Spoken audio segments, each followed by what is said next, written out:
ফারুক আহমেদ আপনি লিখেছেন, সৎ ছেলে মেয়ে কি বাবা মার সম্পদে ভাগ পাবে?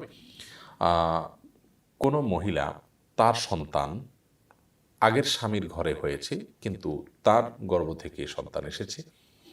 এই মহিলার মৃত্যুর পর তার বর্তমান স্বামী বা সর্বশেষ স্বামী তার ঘর থেকে যে সন্তানরা এই মহিলার গর্ভে জন্মগ্রহণ করেছে, গর্ভ থেকে তারা যেরকম সম্পদ পাবে, এই ভদ্রমহিলার আগের স্বামীর ঘরে যে সন্তান তার গর্ভ থেকে এসেছে তারাও সম্পদ পাবে, অর্থাৎ এরা সবাই তার সন্তান।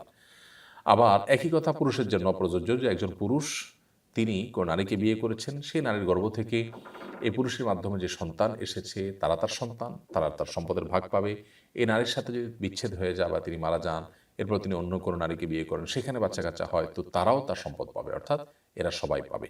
সৎ সন্তান বলতে যদি আপনি এটা বোঝান তাহলে সেক্ষেত্রে এরা ঠিক আছে, এরা সবাই সম্পদ পাবে। কিন্তু একজন নারী তিনি তার যে স্বামী, এই স্বামীর অন্য ঘরের অন্য কোনো মহিলার থেকে মহিলার মাধ্যমে যে অন্য কোনো স্ত্রীর মাধ্যমে যে সন্তান হয়েছে, সেই সন্তান এই ভদ্র মহিলার সম্পদে ভাগ পাবে না। একই কথা পুরুষের ক্ষেত্রে প্রযোজ্য।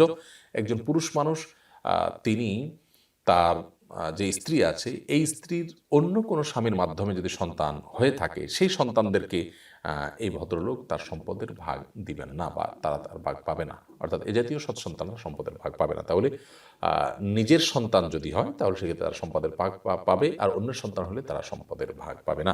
মাহরামদের সামনে চুল খুলে রাখা যাবে কি না? মাহরামদের সামনে অবশ্যই আপনি চুল খুলে রাখতে পারবেন, কোনো অসুবিধা নেই। আপনি যদি মাহরাম পুরুষ, যেমন আপনার ভাই, আপনার শ্বশুর, আপনার বাবা, তাদের সামনে চুল খুলে রাখতে চান, শরীয়তের দৃষ্টিকোণ থেকে এটি হারাম বা নিষিদ্ধ কোনো বিষয় হবে না।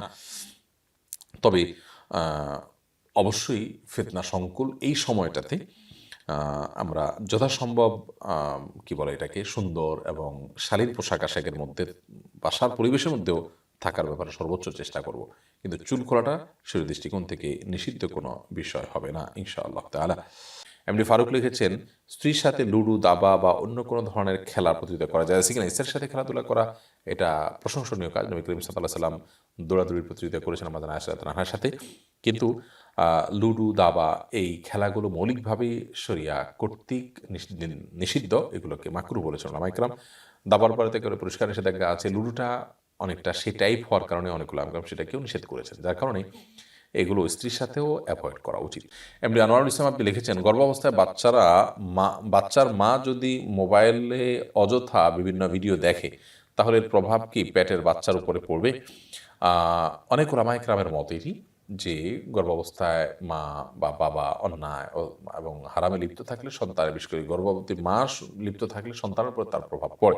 এই জন্য এই টাইমে তাকে নেকামল করতে বলা হয়ে থাকে। তুলির রহমান আপনি লিখেছেন, মধ্যবয়সী মহিলারা এখন চাইলে কিভাবে হাফেজা হতে পারবে জানাবেন কি?